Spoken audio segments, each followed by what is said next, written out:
What is the official flower of Father's Day?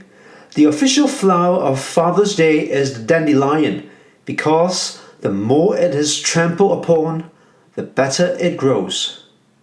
Jacob was like a dandelion. He was being stepped on by his father-in-law and his other life circumstances. The more they trampled on Jacob, he grew to become a better person. The life of Jacob is really extraordinary. Let's spend some time to understand his life. According to the Old Testament background, Jacob had to give the usual dowry for Rachel to her father. In those days, a bridegroom-to-be has to offer a gift of money or property to his future father-in-law. As Jacob did not have money, he had to work for the dowry. Based on the description of the scriptures, we know Jacob loved Rachel very much. For the sake of marrying Rachel, Jacob was willing to serve his future father-in-law for 7 years. To many of us, 7 years are quite long, but they seemed like only a few days to Jacob. As you can see, Jacob's love for Rachel was so great. Laban was a very crafty person that he fooled Jacob on this matter. For the love of Rachel, Jacob worked for Laban 14 years. A Bible commentator called Jacob's love for Rachel the labor of love. Many people saw Jacob as a self-seeking and crafty person, but I have to commend him for his love for Rachel. According to modern standard, Jacob was a pretty romantic person at heart. Also, his love is genuine and sacrificial in nature. Waiting 14 years to be with a loved one is not easy. I like the concept of True Love Waits. True Love Waits is an international Christian group that promotes sexual abstinence outside of marriage for teenagers and college students. The True Love Waits pledge states, "Believing that true love waits, I make a commitment to God, myself, my family, my friends, my future mate, and my future children to be sexually abstinent from this day until the day I enter a biblical marriage relationship." Dear friends and believers, do you love your girlfriend or boyfriend with a pure heart? Jacob has a very big family. He has 2 wives and 2 concubines. These 4 women gave birth to 13 children. But there were not much affection and harmony in Jacob's family. There are reasons behind the poor condition in Jacob's family. First of all, Jacob's love is limited. Secondly, his attention is limited. Thirdly, his energy is limited. Dear friends and believers, please don't be too harsh on your father. Our fathers are not Superman, but finite individuals. Their love is limited, their attention is limited, and their energy is limited as well. So, what can we do for our fathers with limitations? How can we achieve a better family? Here's our wise saying: the family that prays together stays together. Praying for your family members plays an important role in a healthy family. Also, praying for one another is crucial as well. So, what are the most important elements of a healthy family? Frank Craig mentioned these rudiments in his poem called Beauty of a House. This poem says, "The beauty of a house is harmony. The security of a house is loyalty. The joy of a house is love. The plenty of a house is in children. The rule of a house is service. The comfort of a house is God Himself." As Christian parents, we must ask Christ to be the head of our family. If you desire to have a healthy family, you must lead your family members to Christ. Jacob encountered many family feuds. One of the reasons was because of his partiality. Jacob highly favored his son Joseph and all of his sons knew about it. Owing to the excessive favoritism towards Joseph, his brothers transferred their anger to him. We are all familiar with the terms daddy's girl and mummy's boy. Here are some sayings. The youngest daughter has robbed the heart of her parents, and the youngest son is dearly beloved. Many parents favor the youngest child. That's favoritism. Dear believers, have you ever considered the fact that favoritism was one of the causes of family feuds? Is favoritism normal? As parents, how can we avoid being partial? God is the inventor of human marriage. His idea about marriage is between one man and one woman.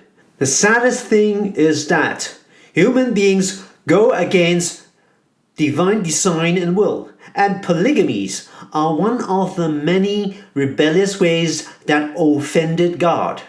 There is a Chinese saying, polygamy makes a husband despicable. Jacob had a large family, had 2 wives and 2 concubines. The many family feuds and misunderstandings were created because of that. Back in the old days in China, many men had many wives and concubines. As a result, they had many domestic problems. In Jacob's life, he committed many mistakes, especially in the area of family matters. As the master of his family, Jacob did not exercise his special authority and responsibility. Jacob was manipulated by Rachel on many occasions. Again, in the event of making important decision, Jacob led his sons to take charge instead, thus creating a big problem. Also, when Jacob's son Reuben committed a big mistake, he did not discipline his son immediately. For this reason, Jacob lost his credibility among his sons. A noted authority on leadership says, a leader is one who has followers. An effective leader is not someone who is loved or admired. He is someone whose followers do the right thing. Popularity is not leadership. Results are. Leaders are highly visible. They therefore set examples. Leadership is not rank or privileges, titles or money. Leadership is responsibility. Dear fathers, we are the leaders of our family members. We should lead them by our example. Also, we are responsible for the physical and spiritual well-being of our family. The 2 wives of Jacob lack of respect for their husband. They treated Jacob as merchandise. For the price of mandrakes, Rachel forced Jacob to sleep with Leah. In the ancient world, they believed mandrakes to possess magical and aphrodisiac powers. As you can see, dominant women created a lot of problems in Jacob's house. Lack of respect for their husband not only made their spouse suffered, they and their children suffered as well. Someone humorously said, all marriages are happy. It's the living together afterward that causes all the trouble. What are the most important factors in a successful marriage? Based on a survey, here's the most important finding. That is, mutual respect and trust. 90% of men thought this was important, and 95% of women agreed with the same thing. What are the top traits of successful families? First, communicating and listening. Second, affirming and supporting family members. Third, respecting one another. Fourth, developing a sense of trust. Fifth, sharing time and responsibility. Sixth, knowing right from wrong. Seventh, having rituals and traditions. Eighth, sharing a religious core. Ninth, respecting privacy. Jacob had 12 sons and 1 daughter. Taking care of his 2 wives, 2 concubines, and 13 children was a very, very, very heavy burden. 2 men were talking. One man said, "My wife is very touchy. The smallest thing will set her off. The other men responded in saying, "You are fortunate. Mine is a self-starter. As you can see, husbands are living in stress all the time.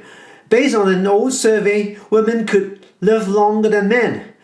Women could live 7 years longer than men. The average lifespan of women is 79.6 years old and men 72.9 years old." Some people commented on this phenomenon in saying, husbands don't know how to communicate their stress with their spouses, and that's why they have a shorter lifespan than women. Many children complain that their fathers did not talk to them. Women often complain that their husbands were so silent at home. According to Pastor Charles Curtis, "My husband does not talk to me" is the complaint of 80% of American wives. Men have family burdens and so have women. Let's share these problems among family members. The meaning of Jacob is heel catcher, that is, supplanter. Jacob got his name at his birth. When Jacob was born, he grabbed his twin brother's heel at birth. In the younger days of Jacob, he was seen as an egocentric opportunity grabber. The new name that God gave Jacob was Israel. Bible scholars offer all sorts of meanings to this name, but I found the following meaning most convincing. The meaning of Israel is God fights. God changed Jacob's name to Israel, and there are reasons behind this name change. First, owing to Jacob's stubbornness and pride, God chose to fight against him. Second, it meant that God would fight for Israel. Also, there are 3 important spiritual lessons relate to this name change. Lesson 1 is the abandonment of self-centeredness and self-dependence. For most of his life, Jacob employed his own strength to attain physical and spiritual well-being. God fought with Jacob. God used Laban as one of the tools to accomplish it. God sent his messenger to fight with Jacob. Jacob was crippled because of this. God wanted Jacob to see his own limitation so that he could pursue divine blessings directly. God fought with Jacob that he could abandon from self-centeredness and self-dependence. What is the secret to success? Asking or allowing God to fight for you is the key to success. Jacob tried very hard to fight for his own rights and well-being by his own hands. However, he encountered many setbacks and failures instead. God reminded him that without divine provision, life would be a mess. Only God is the key to a successful or victorious life. From now on, Jacob bore a new name. New name reminded him that he was a living testimony of God. Lesson 3 teaches Jacob that he ought to fulfill his duty as a living testimony of God. Jacob's life conveyed the message that God was fighting for him. Shortly before Jacob died, he met his son Joseph. He responded with an act of worship. Bowing down in worship was an act of humility and reverence. Most probably, Jacob turned over at the head of his bed to prostrate himself in silent gratitude to God for granting his last wish. Jacob was old and frail now, but the beautiful thing was that his spiritual life had changed to the better. When Jacob was young, he was very self-dependent and egocentric. After many years of failure and personal encounters with God, Jacob experienced positive changes. As an old man, Jacob depended on God more and more. As fathers and Christians, we can learn from the example of Jacob. Life transformation is a must for all of us. Thomas Dorsey was a Christian singer and songwriter. In 1932, he sang at a revival meeting in St. Louis, and the crowd responded well. However, at the end of the meeting, he received a telegram with the tragic news that his wife had died in childbirth in Chicago. Within hours, the baby boy also died. He was devastated. A few days after the death of his wife, Dorsey sat down at the piano and began to play. Finally, sensing God's peace and closeness, he began to sing some new words and play a new song. Precious Lord, take my hand. Lead me on, let me stand. I am tired, I am weak, I am worn. Through the storm, through the night, lead me on to the light. Take my hand, precious Lord, lead me home. There are tribulations in this world, but we can all experience God's comfort and grace so that we can grow spiritually. Eric Liddell was a famous Olympic sprinter. After winning the Olympics, he went to China as a missionary. In the film Chariots of Fire, Liddell fell down just a few strides into a 440-yard race, but amazingly, he rose to his feet and finished first in the race. Someone says as well, it's not how you begin the race, but how you finish that is important. Perhaps Jacob didn't start well in his spiritual journey with the Lord, but he finished well at the end of the day. What can we learn from the life of Jacob? For ladies who are still single, don't lose heart. If God is willing, ask Him to grant you a man who would love you with a genuine and sacrificial love. Although Jacob was imperfect, God was gracious and patient with him. Wives, although your husbands aren't perfect, they deserve your respect. Children, agree that your fathers are far from perfect, but respect them anyway. Beloved, our fathers are not perfect, but respect them and love them. Most important of all, pray for the salvation of your unbelieving fathers.